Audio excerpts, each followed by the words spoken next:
to Gammies Bedtime Stories. I'm Gammy, and I'm so happy that you could join me today for story time. Guess what? I'm so excited. Just in a couple of weeks, it's going to be spring.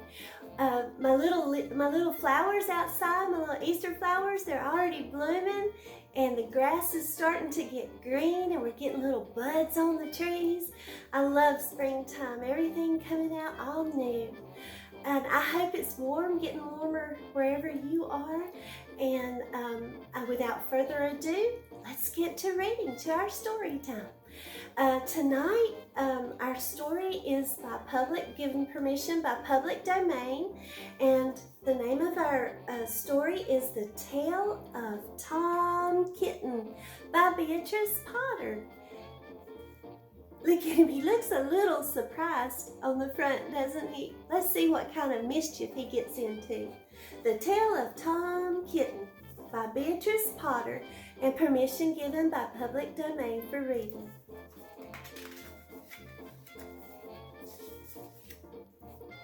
Once upon a time, there were 3 little kittens, and their names were Mittens, Tom Kitten, and Moppet. They had dear little fur coats of their own, and they tumbled about the doorstep and played in the dust. Boys and girls, do you have a kitty cats? Gammy does. Gammy has a cat named Smokey, and he's all black. He's got a little bit of white here and there, but he's mostly black. That's why he's called Smokey. But one day, their mother, Mrs. Tabitha Twitchit, expected friends to tea, so she fetched the kittens indoors to wash and dress them before the fine company arrived. She's going to get them all cleaned up so they'll be presentable for company. First, she scrubbed their faces. This one is Moppet. See Moppet? He's getting his face scrubbed and washed. Does Mommy do that to you? Does she scrub your face at bath time? Then she brushed their fur. This one is Mittens. Then she combed their tails and their whiskers. This is Tom Kitten. Tom was very naughty, and he scratched Mama. Oh my goodness, he scratched Mama. She's licking her paw. He scratched her. That wasn't very nice. He was a naughty little boy. Mrs. Tabitha dressed Moppet and Mittens in clean pinafores and tuckers. And then she took all sorts of elegant, uncomfortable clothes out of the Chester drawers in order to dress up her son, Thomas. Tom Kitten, he had grown. Several buttons burst off. His mother had to sew them back on again. His little outfit didn't fit. Gammy has outfits like that too. Sometimes they don't fit right. When the 3 kittens were ready, Mrs. Tabitha unwisely turned them out into the garden to be out of the way while she made hot buttered toast. I wonder if she should have thought about that. Giving them baths and combing their hair and getting them all nice and clean for company, and then letting them go outside. Let's see what happens. Now keep your clothes clean, children. You must walk on your hind legs. Keep away from the dirt and from Sally Henny Penny and from the pigsty and the puddle ducks. That's a lot to do. They got to do a lot to stay clean. Let's see if they can do that. Moppet and Mittens walked down the garden path unsteadily. Presently, they walked upon their pinafores and fell on their noses flat on their face. Oh no! When they stood up, there were several green smears. They had gotten grass stains on their clean clothes. Oh no! Let's climb up the rockery and sit on the garden wall, said Moppet. They turned their clothes back to front and went up with a skip and a jump. Moppet's white clothes fell down into the road. Oh no, into the road. Oh my goodness. Tom Kitten was quite unable to jump when walking upon his hind legs in his pants. He came up on the rock by degrees, breaking the ferns and shedding buttons right and left. Those buttons were popping off everywhere because his clothes didn't quite fit right. He was all in pieces when he reached the top of the wall. Moppet and Mittens tried to pull him up together.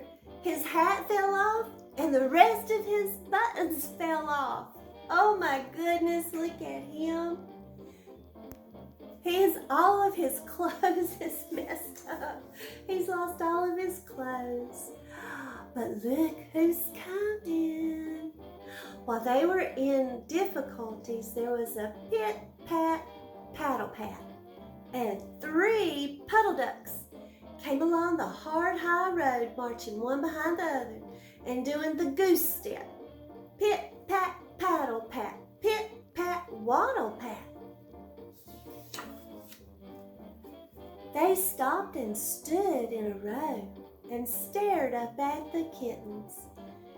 They had very small eyes, and they looked surprised.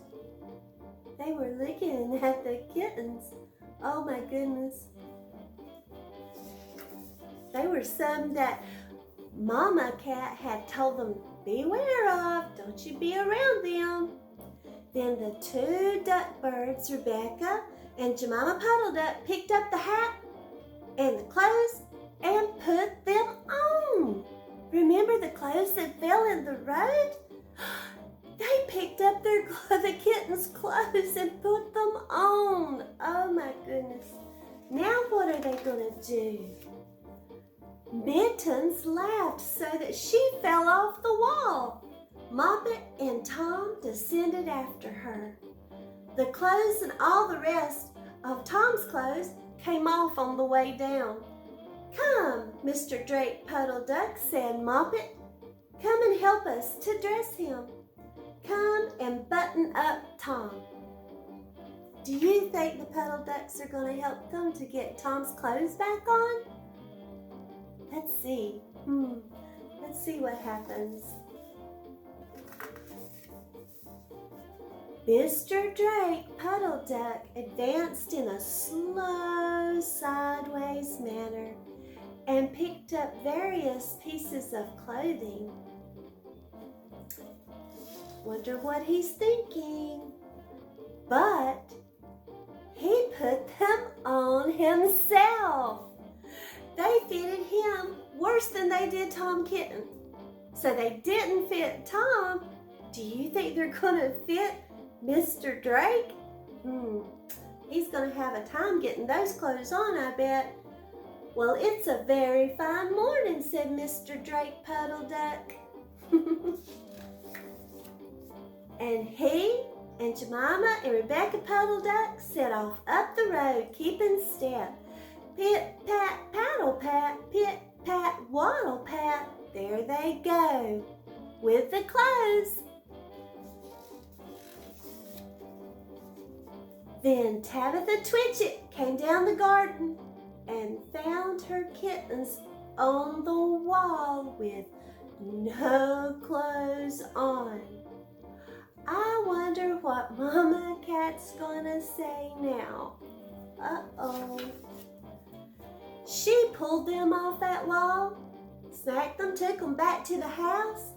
My friends will arrive in a minute, and you're not fit to be seen, said Mrs. Tabitha Twitchit. Uh-oh, they got into trouble. They didn't do what Mama had told them, did they? They got dirty, and they lost all their clothes. She sent them upstairs. And sorry to say, she told her friends that they were in bed. quite the contrary. They were not in bed, not in the least. Look at them. What are they doing? Somehow they were very extraordinarily being noisy overhead, which disturbed the dignity and repose of the tea party. They were being very loud, weren't they? Oh my goodness. And I think that someday I shall have to make another larger book to tell you more about Mr. Tom Kitten's adventures. So Tom Kitten, he got into a lot of mischief, didn't he? As for the puddle ducks, they went into a pond. The clothes all came off immediately because there were no buttons. Between Tom and Mr. Drake Puddle Duck, all the buttons had popped off. So there was no buttons on those clothes, so they came off in the water. And Mr. Drake Puddle Duck and Jemima and Rebecca have been looking for those clothes ever since. The end. Well, boys and girls, I hope you enjoyed The Tale of Tom Kitten by Beatrice Potter, permission given by Public Domain for reading. That was such a funny story. Mr. Drake Puddle Duck took Tom's clothes and they didn't fit him any better and he lost them in the water. So I guess the moral of the story is we need to do what Mommy and Daddy tell us to do. Because if they had done what Mama had asked them to do, when she told them to not get dirty and don't be messing around with all those people that she had told them not to mess around with, they wouldn't have got their clothes dirty and gone and gotten into trouble. So it's very important, boys and girls, when Mommy and Daddy tell us to do something, that we do what Mommy and Daddy tell us to do, because they're not going to tell us to do anything that's going to cause us harm. They want us to be nice and clean and safe and happy and healthy. And Gammy hopes that you enjoyed our story tonight, and if you did, I would love it if you give me a big thumbs up and that you would subscribe and share to Gammies Bedtime Stories. I would greatly appreciate that. And I hope you come back again for another story. Gammy loves reading stories to you. And until next story time, God bless you all, and sweet dreams. Bye-bye.